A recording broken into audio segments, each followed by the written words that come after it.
So So, people are going to be talking about the Cold War, which is when essentially there were these two really big powers, like between like the US and like Russia, Soviet because one was Union, get it capitalist and one right. was communist, and they were really, really mad at each other. And Yeah. after World War And they II, both and like so the Cold nukes. War happened, and we're going to talk about that now with Brendan reporting live from the scene. I'm live in the scene of Vietnam right now. It's pretty chaotic. How's the Gotta weather be over there? careful because I might get a nuke dropped on me here. So How's the let's hurry weather? this interview up here. We also have a special guest over here. It's Roger, No, we don't Mr. care about Roger. Favorite. I think I'm a Mr. more Most important special guest here, live in the scene of Vietnam. What, that guy behind you? Yeah. Is that It's Jeffrey? kind of Man, dangerous over here. I'm not sure if I'll die in the next 5 seconds. So let's one, let's hurry this up here. 3, 4, 5. You didn't die. All right, let's go. So it all Uh, starts with the Yalta and Potsdam conferences taking place at the end of World War II. The Yalta Conference was a meeting during World War II between the Allies when it was reaching its end due to Germany and Japan being on the verge of collapse. It was to decide what would happen to Germany once the war was over. This is because, they had to figure out how to maintain peace once World War II ended, and they didn't want a repeat of the Treaty of Versailles. And the mm, Potsdam Conference took place after Yalta, and it was a meeting at the end of World War II between Harry Tr President Harry Truman, Prime Minister Winston Churchill, and Soviet leader Joseph Stalin. Its purpose was to decide the terms for the end of the war, specifically one of the main topics being the post-war borders in Europe. There were many different arguments and disagreements during Potsdam. There was also plenty of arguing between the US and the Soviets, leading to rising tension between the two, because of course the US and the Soviets, even though they worked together during World War II, they weren't very friendly with each other per se once they didn't have a bigger threat to go up against. yeah, So so the I think Soviets Brendan were can like talk a like little were bit like about how the communism, yeah, and and incentives. and the US was like uh what is it, capitalism, yeah. Yeah, it's capitalism. Yeah. Yeah. They both followed completely different political views, and the US doesn't want communism to spread to other countries, and the Soviets want communism to spread to other countries, and so there's a little bit of a rift there, and that rift sort of expands into what is known as the Cold War. And And it's the so Cold War eventually, because there was like like, no physical fighting, yeah, really. well, it was fighting, but it wasn't like a big giant war thing. It was more of like it was almost more of like threatening or trying to get the other to back down per Yeah, it was like a se, battle instead of of like a full words, blown not a out battle war. of life. Yeah. And so eventually, between the US and the Soviets, it sort of grew into the two specific parties of the Cold War, that being NATO Or and like the Eastern Bloc, aka the Warsaw Pact members, and of course the non-alignments as well. NATO, which I don't remember the acronym name for, between was made by by a couple of the allies like Britain, France, the US, of course, etc., which was which was an agreement to help them fight in wars and support each other in North war. Atlantic Treaty Organization, sir. Yeah, I'm that getting thing. that I'm getting that from my sources in the air. Yeah, okay. These That's coming countries were from our South that's coming from America our and most of producer, Western Europe. Tyler Humans. He's our producer. Yeah, So they were made after World War II to help protect each other. The Warsaw Pact was essentially the opposite of NATO. Russia and its satellite states or countries that are essentially controlled by it. They would combine and help each other in whatever war they may face either. Both essentially, if going under the preposition that if one of them is threatened, they will attack. And then there was also the non-alignment movement, which was with other countries that didn't want to be involved in any conflict between the two sides and wanted to stay independent. And so eventually the stuff escalates and stuff continues to escalate, and we get one of the most important pieces that result in that result in the starts of a lot of conflicts in the Cold War, The the Truman Truman Doctrine. Doctrine. And I think Brendan would like to read us the Truman Doctrine. I'm not reading you the entire Truman Doctrine, sir. Yeah, but like sum it up. So basically, it's the U.S. would do anything to prevent the spread of communism, and that's why we're here in Vietnam, actually, because U.S. thought this was a good idea to start fighting people. That's why I'm here Even reporting, like we'll talk reporting about live. Uh, got a lot of draftees over here, But I so mean, before you ended up in Vietnam, you took a visit to Korea, right? How about you tell us about the I Korean did. War? I did. That was not a very fun time either. Yeah, Uh, you really need to visit them at better times. yeah, I really should, but like, I mean, I was in Korea for 3 years during that war, so kind of took out a good chunk of my life staying there Mm. in Korea. Because that Um, happened. yeah, so basically that started because South Korea was invaded by North Korea. Because North Korea was like communist and like want communism everywhere. They're like communism, yeah, you know. Uh, then South Korea, helped by backed by the U.S. Uh, didn't want communism. They're like, no, no communism, bad. So basically, the United Nations, which the U.S. is part of, and like non, like so not communist countries, so capitalist countries are part of. So like Russia, China, those people aren't in the United Nations because they know no like capitalism. So they came and like helped out South Korea, and then the Soviets came and helped out North Korea. So they had a stalemate like in fighting at the 38th parallel, which is like now the modern like area of like separation between the two countries in the demilitarized zone.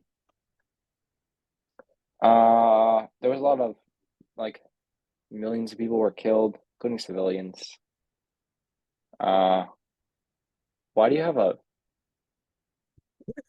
I don't even know what that is. The hedgehog. Oh, they don't got these over here in Vietnam. Around here, we just have a lot of we got a lot of jungle around here. They don't got these in Vietnam. It's not very nice in here. A lot of jungle and thick brush, and sleeping on the ground. Not my preferred place of sleeping. Hopefully, we're not here too A much little bit about longer. the war tactics used by the Vietnamese. The Vietnamese. I forgot we're not talking about the Vietnamese yet. Um, We have something coming in right now from our producer Tyler Humans. He's letting us know that hopefully the war is going to be ending up soon, and I can get out of here and actually get back into my bed. It's been a lot of years since I've been in that bed. Hopefully, it's not too dusty. all right. And so, since we're talking about different conflicts, we may talk about the arms race between the two, which is when the Soviets and the US were both testing bigger and more dangerous weapons that could kill more people because you're death. So they Yeah, were both testing weapons, especially of mass destructions, from nuclear weapons to eventually hydrogen bombs, putting the entire world at risk of a nuclear war. Probably the only reason that they didn't do that was because they realized, oh, wait, everybody would die. and Um, then there'd be no more people, and then I and then wouldn't that be means here there would be no reporting more in the people to fine bomb place of because there's no more Vietnam. people. And both parties were still very prepared to use their weapons against the other to defend themselves or destroy the other because there was continuing of rising tension, and they were getting really, really cranky. Who was cranky? Well, the parties, the people, the U.S. and the Soviets, and they were getting all angry, angry. So you. Because they wanted to stop the other one like really bad. And they would also take like basically anything as a threat to the point where there were so many things that could have sparked the eventual nuclear war that it's honestly a little scary when you think about it. Like the world could have like ended. What would we do then? Yeah. But then going back to the major wars, who hasn't heard of the Vietnam War, one of the most unpopular wars In in American history, history, in American history, because people really primarily. didn't like it. And Brendan's going to talk about that since he's over there right now. Yeah, so I've been in Vietnam here approximately 5 years. I don't really know. I don't keep track of these things anymore because it's been so long. Uh, so it's like 1960, isn't it? Oh yeah, Tyler's telling me it's 1961. So about 6 years. So hopefully we're not going to be here much longer. Um, so basically we're currently in southern Vietnam because it's more safe here, I believe. At least that's what the Americans be telling us. So safer here. We're in South Vietnam. North Vietnam apparently is no bueno. A lot of communist people up there, and we don't like them, apparently, according to what our sources have been telling us. Yeah, So but the basically this US started is because of actually being kind of mean, right? what? Yeah, but the Sorry, US is it's actually being kind of getting mean, a little bit right? of static in the ear here. Can you say that again? Yeah, so like the US was being like kind of mean though, right? Like the US and the South Vietnamese people with like the public execution, not the public, Oh yeah, like the yeah, whole like massacres and like all that other stuff. yeah. They weren't being very nice. Um, they're like killing innocent people for no reason. Uh, Not really sure why, but I mean, I'm sure the soldiers were likely following orders for the most part, but some of them were showing a lot of malice. So, yeah. So basically, this all started because of Ho Chi Minh. Uh, he's from the north. Uh, he wanted the whole thing to be communist, and then South Vietnam was like, no, that's too corrupt and like unpopular, and nobody likes that. So, so they kind of like had a resistance, and like then the U.S. came and saw this, and they were like, oh, we got the Tet Offensive over here. So I mean, not the Tet Offensive. What is that thing called? Truman Doctrine. Sorry. I'm getting a little mixed up with my notes here. I mean, you can still talk about that too while you're there. Yeah, but the Truman Doctrine, like what is it? Oh yeah, they said they didn't like communism, so U.S. came along, helped out South Vietnam. They started a draft because they kind of ran out of people to come fight, so there's a draft for that. Uh, People aren't very happy about that part. War is not very popular among the U.S. citizens. Um, So, what did they couple start months doing? ago we had the couple months ago we had the Tet Offensive, which was coordinated attack by the Viet Cong, which is also what the North Vietnamese are called. That's like their political party name, Not if to you be want to confused call it. with the Viet Cong. What? The Viet Cong, not to be confused with the Viet Cong. Yes, yes. Um, they came and like attacked like the U.S. like what is that thing called? The embassy, right?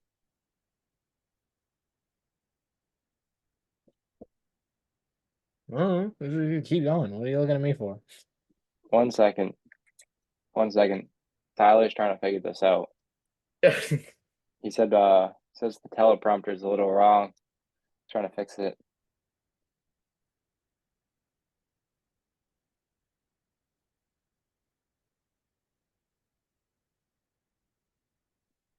It was like surprise attacks on the South Vietnam. Okay. Thank you, Tyler. So it was just a bunch of coordinated attacks. Happened right after the New Year for the like the Asian people. They have their New Year separate from everyone else, I guess. So they came in like attacked the South Vietnamese. And how Um, did that turn out for them? Not really. They probably regretted doing that, and yeah, It, the U.S. was unprepared, and like all the South Vietnamese were all unprepared for that attack. But once it came, and whatever they just like took them out real quick and said that's no big deal. yeah. So So, of course, because of all the massacres and the unpopular war and the drafts and the US kind of lying to people, eventually they pulled us the plug. reporters we're pretty reliable from what we were told from the military, you know. Just What saying. makes you being told something? Is it correct? Um, well, we have to assume so because you know we're the media, and the media's got to tell that information, no matter if it's Yeah. true or not. So So you see, the Brendan's over there because he's like he used the time machine. That's why he's no, over no, there. Because the war already ended I over work for here. ABC News. I'm a correspondent for ABC News, and um, currently the year is 1969. So you know, Oh, over where I am, the war already ended because oh, they nobody told me that. yeah. So what happens? What happens at the end? How many years we So got left? It's only 1968. How many years we got left? so basically I mean, what 69. happened Sorry, it's 69. Tyler's corrected me in my ear. Sorry. uh essentially uh Tyler needs to tell me when it ended, but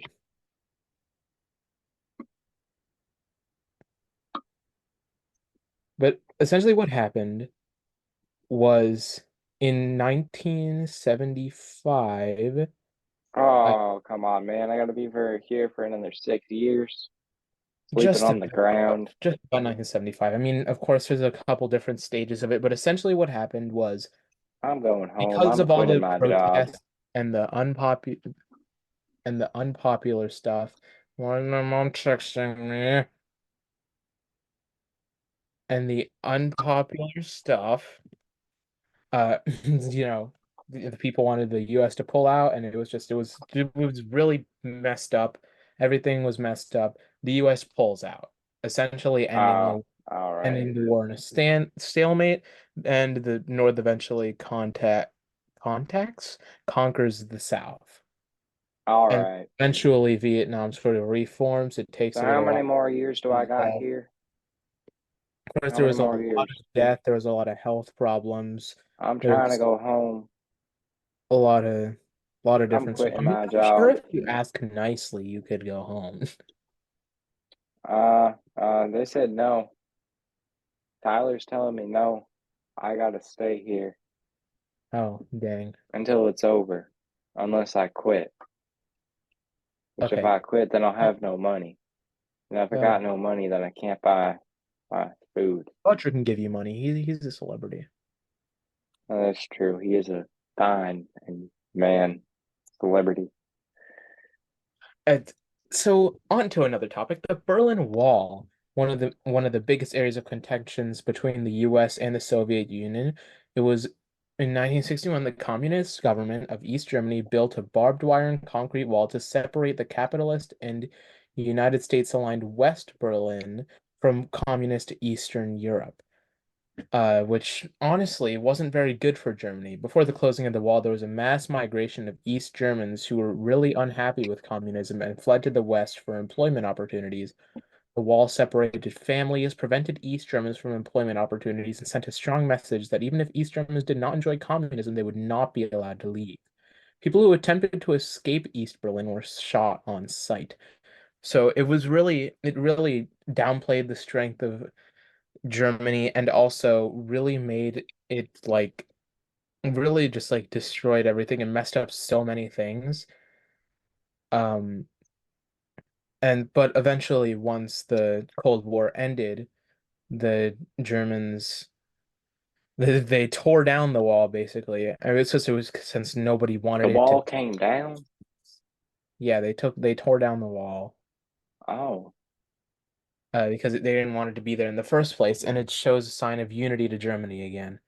Because eventually, during Gorbachev, that guy's um power over the Soviet Union, satellite states start getting really tired of the Russians telling them what to do, or the Soviets telling them what to do. So they start breaking off, declaring independence. They start rebelling against the Soviets. And that's really bad because they start losing control of everything. And then other satellite states are like, oh, we can do that. And so they start doing that. And and if they start strengthening their hold on the other ones, then they start also leaving. And so because they're weakening power, Gorbachev finally starts releasing its grip on the other satellite states. And eventually the Soviet Union collapses. It's gone. And therefore ending the Cold War. Now, of course, there were some other major events like the Soviet-Afghan War, which was basically just once again US Soviet fighting communism place. Um, but I think that's basically wraps up most of what the Cold War really was. Um, it was it was a very interesting time. It was full of so much controversy and propaganda and a lot of other random stuff. It wasn't grand for the most part. Would Brendan like to say anything? uh, uh, I hear a lot of planes above me. I think a bomb is coming. Oh, That's about it. Yeah.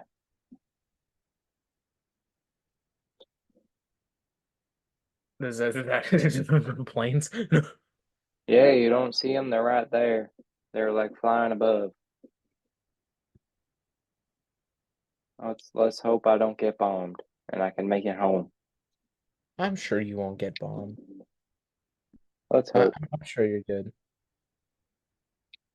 Well, we got to wrap it up here. We got a live news interview in about 5 minutes here. We got to be on the air for a news interview for ABC. So I got to wrap this interview up, sir. Alrighty then. I suppose that is all we need to mention about the Cold War. Um, Roger, would you like to say anything to conclude us? No? Okay. Um, and that's about it. Thank you for your time, sir. You can go back to suffering in Vietnam. Um, All right, thanks you, sir. hopefully you find yourself in good faith. Why are we talking in Southern accents? All I'm not, sir. Don't worry. right. Bye.